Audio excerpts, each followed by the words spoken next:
Medina শরীফের মাটি আমার চোখে মুখে বুকে মাখিও। এমন পবিত্র মাটি, এমন পবিত্র মাটি আমার নবীর রওজায়। তোমরা যদি যাও গো মদিনায়, তোমরা যদি যাও গো মদিনায়। ইয়া রাসূলুল্লাহ, ইয়া হাবিবাল্লাহ, ইয়া রাসূলুল্লাহ, ইয়া হাবিবাল্লাহ। মদিনা শরীফের মাঝে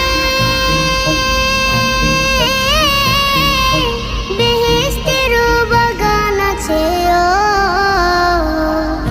সেই বাগানে শুয়ে আছেন, সেই বাগানে শুয়ে আছেন প্যারা নবী মুস্তাফা।